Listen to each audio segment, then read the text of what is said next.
Long years ago, we made a tryst with destiny, and now the time comes when we shall. जब 14 अगस्त 1947 की आधी रात पंडित नेहरू ये भाषण दे रहे थे, उनके और भारत के आखिरी वायसराय की पत्नी एडवीना माउंटबेटन के दिलों के तार आपस में जुड़ चुके थे।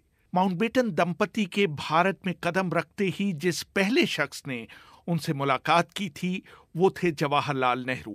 माउंटबेटन्स के भारत पहुंचने के 10 दिनों के भीतर ही नेहरू और एडवीना की नजदीकियों को नोटिस किया जाने लगा था। वैसे तो लॉर्ड वेवल के जमाने में भी नेहरू गवर्नमेंट हाउस के स्विमिंग पूल में तैरने जाते थे, लेकिन तब कोई इस बारे में बात नहीं करता था। लेकिन जब एडवीना माउंटबेटन भी इस स्विमिंग पूल में नेहरू के साथ तैरती हुई देखी गईं, तो लोगों ने इन दोनों के संबंधों पर बात करना शुरू कर दिया। जामिया मिलिया विश्वविद्यालय में एसोसिएट प्रोफेसर और हाल ही में प्रकाशित एंड्रयू लोनी की पुस्तक the Mountbattens their lives and loves के समीक्षक शेख मुजीबुर रहमान बताते हैं, ये सच था कि एडवीना और लॉर्ड माउंटबेटन दोनों का लव मैरिज हुआ था, लेकिन वो लव मैरिज में लव का पार्ट जो था वो ख़त्म हो चुका था, इसलिए कि कई सारे उनके बॉयफ्रेंड उसके बाद बने थे और बहुत हाई प्रोफाइल बॉयफ्रेंड बने थे। उनका एक गार्डन पार्टी हुआ था, तो जब उस पार्टी बहुत ही क्राउडेड था तो जगह नहीं थे बैठने के लिए, नेहरू साहब ने उनके पैर के पास बैठा, खाली जगह था। कुछ लोग ये भी कमेंट करते थे कि एडवीना का आँख नेहरू से निकला नहीं, मतलब नेहरू के ऊपर ही उनका पूरा फोकस रहा था, नेहरू के ऊपर में। तो इट इज़ पॉसिबल कि वो सारा उस वक्त एक गॉसिप शुरू हो गया होगा। नेहरू की आकर्षक शख्सियत का असर न सिर्फ माउंटबेटन दंपति पर पड़ा, बल्कि उनकी 17 साल की बेटी पामेला हिक्स भी उनसे बहुत प्रभावित हुई। बाद में उन्होंने बीबीसी से बात करते हुए कहा, My mother and Panditji loved each other dearly. They really loved each other. That old expression of soulmate. मेरी माँ और पंडित जी एक दूसरे को बहुत प्यार करते थे। पुराना मुहावरा सोलमेट उन पर पूरी तरह से लागू होता था।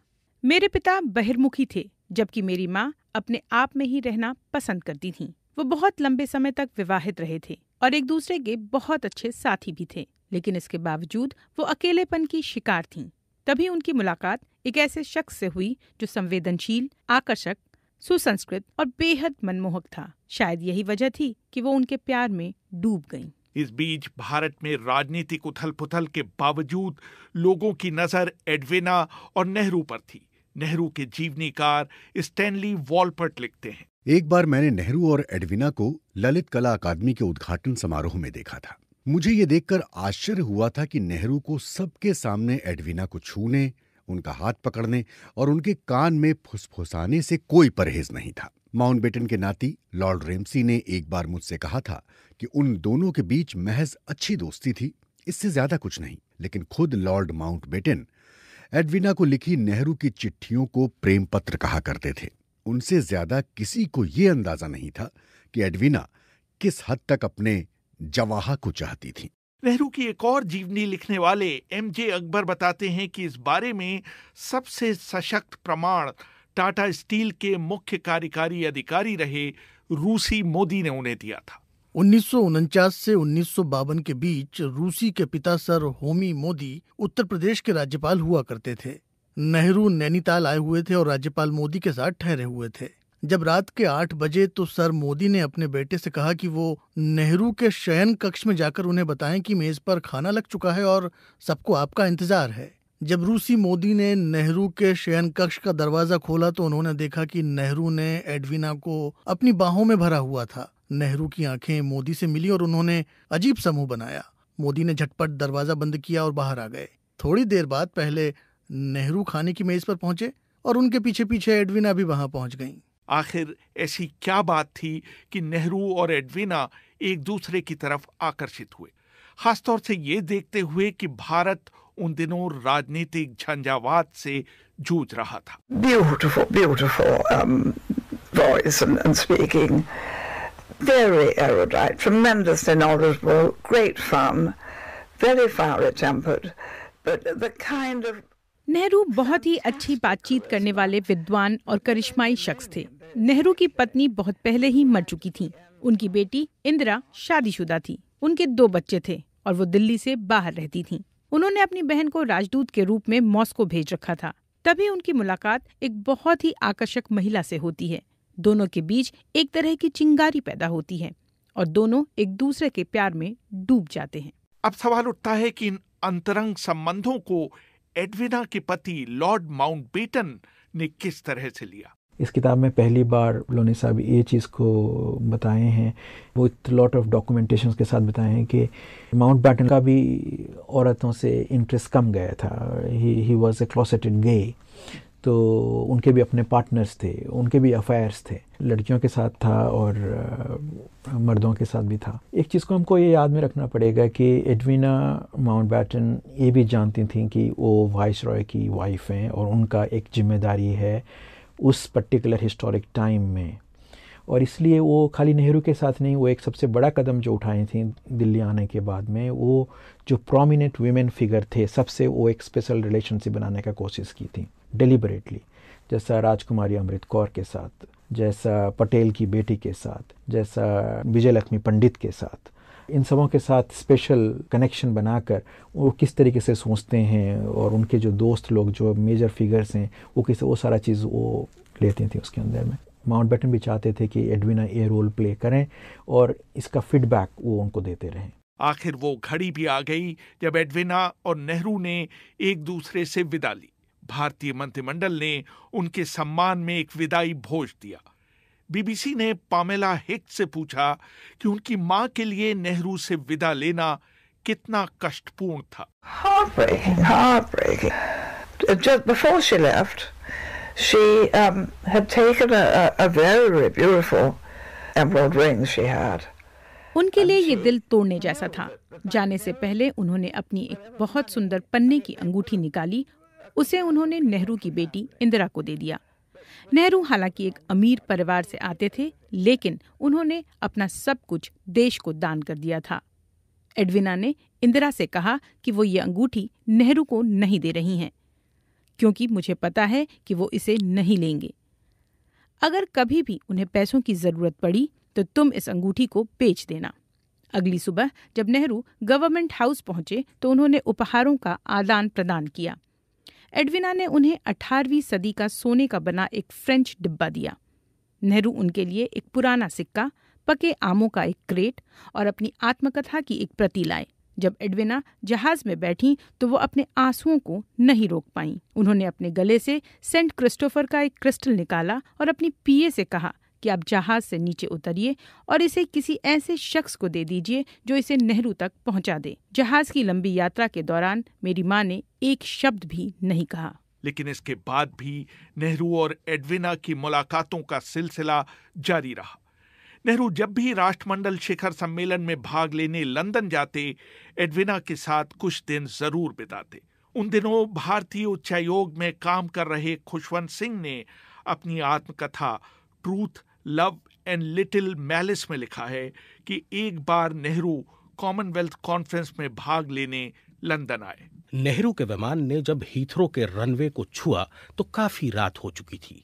अगली सुबह जब मैं दफ्तर पहुंचा तो मेरी मेज पर कृष्ण मेनन का नोट रखा हुआ था कि मैं उनसे तुरंत मिलूं। मेरी मेज पर ही द डेली हेरल्ड अखबार पड़ा हुआ था, जिसके पहले पन्ने पर ही नेहरू और लेडी माउंटबेटन की तस्वीर छपी थी, जिसमें वो नाइट गाउन पहने हुए नेहरू के लिए अपने घर का दरवाजा खोल रही थी। उसके नीचे कैप्शन लिखा था, लेडी माउंटबेटन्स मिडनाइट विजिटर। खबर में यह भी लिखा गया कि लॉर्ड माउंटबेटन इस समय लंदन में नहीं हैं। जब मैं मेनन के पास पहुंचा तो मुझ पर दहाड़े, तुमने आज का हेरल्ड देखा? प्रधानमंत्री तुमसे बहुत नाराज हैं। मैंने कहा, मेरा इससे कोई लेना देना नहीं। मुझे क्या पता था कि पंडित जी अपने होटल जाने की बजाय माउंटबेटन के घर जा पहुंचेंगे। इसी तरह की एक घटना तब हुई जब एक बार नेहरू ने एडविना को सोहो के एक ग्रीक रेस्तरां में रात के खाने पर बुलाया। रेस्तरां के मालिक ने उन दोनों को पहचान लिया और अपने रेस्तरां का प्रचार करने के उद्देश्य से प्रेस को फोन कर दिया। अगले दिन के अखबारों में दोनों की अगल बगल बैठे हुए तस्वीर छपी। मैं समझ गया कि मेरी फिर शामत आने वाली है। मेरी मेज पर फिर मेनन का नोट रखा हुआ था कि प्रधानमंत्री मुझसे तुरंत मिलना चाहते हैं। मैं क्लैरेजेस होटल पहुंचा और मैंने प्रधानमंत्री के दरवाजे पर नॉक किया। नेहरू ने मुझे देखकर पूछा, आपकी तारीफ? मैंने कहा, आपने मुझे बुला भेजा था, मैं लंदन में आपका जनसंपर्क अधिकारी हूं। उन्होंने मुझे ऊपर से नीचे तक देखकर कहा, जनसंपर्क के बारे में आपकी सोच बड़ी अजीब है। 1960 में जब एडविना माउंटबेटन का बोर्नियो में निधन हुआ तो उनके बिस्तर के आसपास नेहरू के कई पत्र पाए गए। बाद में लॉर्ड माउंटबेटन के पास ये सारे पत्र पहुंचाए गए। And so they were brought back to us. And in her will, she had left my father all the letters. She had told him before. She said, आखिर वो खत हमारे यहाँ लाए गए। अपनी वसीयत में भी उन्होंने नेहरू के लिखे सारे खत मेरे पिता के लिए छोड़े थे। एक पूरा सूटकेस इन खतों से लबालब भरा था। मैं उन दिनों ब्रॉडलैंड्स में अपने पिता के साथ रह रही थी।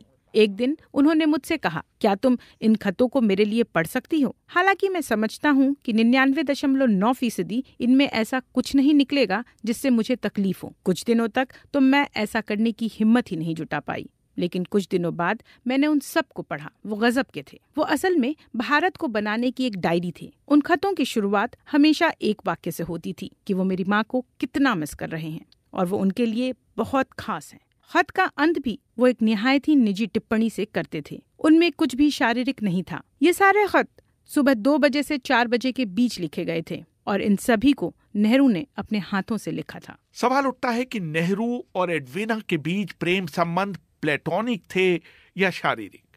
माउंटबेटन की बेटी पामेला हिक्स सिरे से शारीरिक संबंधों को नकारती है। Nowadays, everything is reduced to sex, to carnality.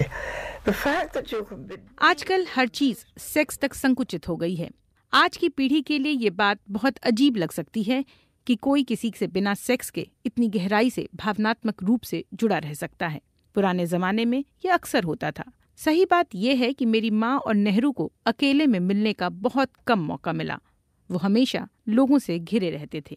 लेकिन स्वतंत्र पार्टी के नेता मीनू मसानी के बेटे और इंदिरा गांधी की जीवनी लिखने वाले जरीर मसानी ऐसा नहीं मानते। मेरे माता पिता नेहरू को बहुत अच्छी तरह से जानते थे। नेहरू को सेक्स से परहेज नहीं था। मैं ये जानता हूँ कि वो एक दूसरे को रोमानी प्रेम पत्र लिखा करते थे।